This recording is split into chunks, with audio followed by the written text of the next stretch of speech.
In Class 2A of Saran High, there was an unspoken hierarchy. At the top sat Kang Ji-hoon, 17, 183 centimeters, clean jawline that looked like it had been drawn with a ruler, slightly tousled black hair that somehow always fell perfectly, and a casual half-smile that made freshman girls clutch their phone cases harder whenever he walked past. Captain of the basketball club, consistently top 15 in grade rankings without seeming to try too hard, and, most importantly, kind enough that no one could even hate him properly. He was the human equivalent of good weather. Nobody questioned why he existed, they just enjoyed it. And then there was Choi Soo-ah. She sat in the very last row by the window, the seat everyone pretended didn't exist unless the teacher called roll. She was soft everywhere the school uniform tried to be sharp. Round cheeks, thick arms that strained the summer blouse sleeves, a stomach that pressed gently but unmistakably against the waistband of her skirt. Her hair was always tied in a low ponytail, a few strands escaping like they'd given up on neatness. She spoke only when directly asked a question, and even then her voice came out small and careful, as though volume might offend someone. Nobody bullied her outright anymore, not like middle school. These days, it was quieter. The way conversations hushed for half a second when she walked into the cafeteria. The way group project leaders forgot to add her name to the Kakao Talk chat until the teacher reminded them. The occasional muffled snort when her chair creaked as she shifted. Ji-hoon had never joined in. He also had never really looked at her. Not until the third week of second semester. It was during history class. The teacher was droning about the Imjin War. Most of the room was half asleep or scrolling under desks.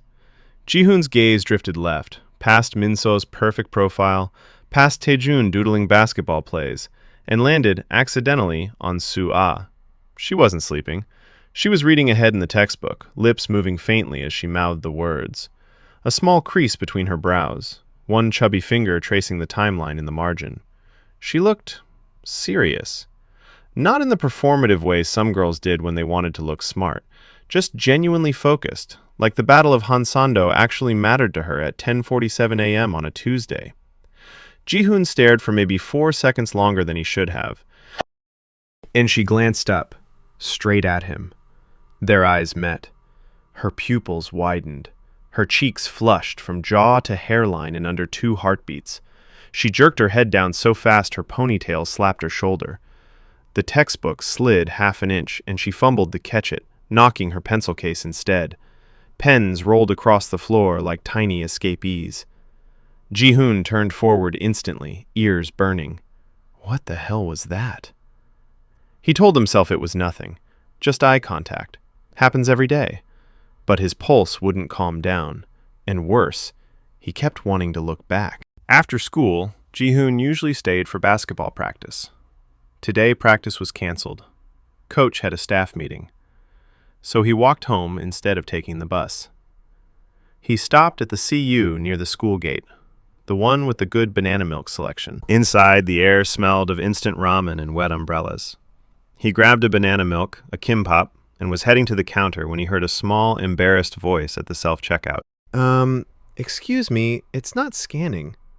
Soo-ah stood there, holding a large cup of instant coffee and a family-sized bag of shrimp crackers.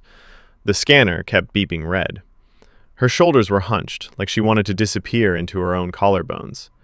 The part-time worker, a college guy who clearly did not want to be bothered, sighed loudly. Just put it on the counter, I'll do it manually. Soo-ah shrank another 2 centimeters. Ji-hoon didn't plan to step in. He really didn't, but his legs moved anyway. Here, he said, sliding his items next to hers. I'll pay together. Quicker. Soo-ah froze. Her eyes went huge behind her slightly foggy glasses. The worker shrugged and rang everything up. Ji-hoon tapped his phone. Done. He grabbed his bag and started walking out. You forgot your change, he said, nodding at the receipt the worker had tossed on the counter. Oh, right, sorry. She scurried forward, grabbed it, then bowed awkwardly. Thank you for, paying together. No big deal.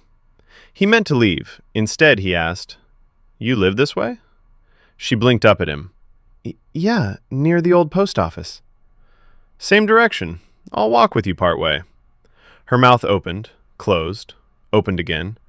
You don't have to. I'm going anyway. She nodded mutely. They walked in silence for almost 3 blocks. The evening was cool. Streetlights flickered on one by one. Ji-hoon kept his hands in his pockets so he wouldn't fidget. He could feel her glancing at him every few steps, then immediately looking at the sidewalk again.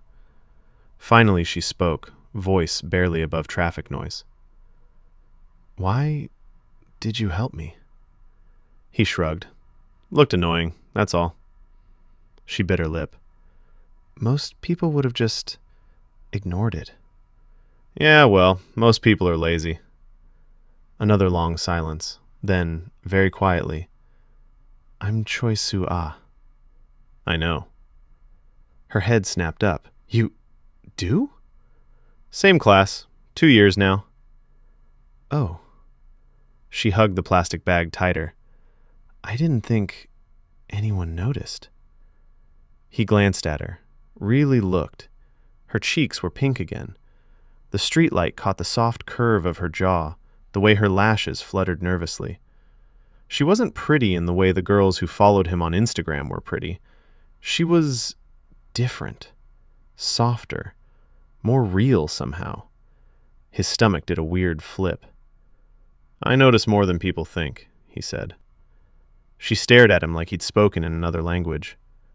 They reached the corner where their paths split. This is me, she mumbled, pointing left. Cool. See you tomorrow. She bowed again, too deeply, and hurried away. Ji-hoon stood there longer than necessary, watching her wide back disappear around the bend. His heart was hammering. The next morning, Ji-hoon woke up thinking about shrimp crackers. He hated shrimp crackers. But he kept replaying the way Soo-ah had clutched the bag like it was armor. At school, he found himself looking for her. Not obviously, just scanning. She arrived late, hair messier than usual, scarf wrapped high like she was hiding. She kept her head down all through homeroom. During lunch, he sat with the usual group, Min-seo, Tae-jun, a couple cheerleaders, the center of the basketball team. They were loud, laughing about some viral video. Ji-hoon barely listened. His eyes kept sliding to the corner table where Soo-ah sat alone, reading a paperback with a faded cover. She ate slowly, picking at a small bento like she didn't want anyone to notice how much was there. Min-seo followed his gaze. You staring at Hamster Girl again? She teased, voice light but edged. Ji-hoon blinked. What? That's what some of the first years call her, because of the cheeks? Min-seo popped a cherry tomato in her mouth. You okay? You've been weird since yesterday. I'm fine. You sure? You didn't even laugh at Taejun's impression of Coach. Ji-hoon forced a smile. Just tired. But he wasn't tired. He was distracted. After school, he went to the library to study, really just to be somewhere quiet. He picked a table near the back. 10 minutes later, Soo-ah walked in. She didn't see him at first. She went straight to the art section, pulled out a thick sketchbook from her bag, and started flipping through it while standing between shelves. Ji-hoon watched. She stopped on a page, smiled, small, private, then took a pencil and started shading something. Curiosity won. He stood, walked over quietly. What are you drawing? Soo-ah yelped. The pencil skidded across the page. She slammed the sketchbook shut. Nothing. He raised both hands.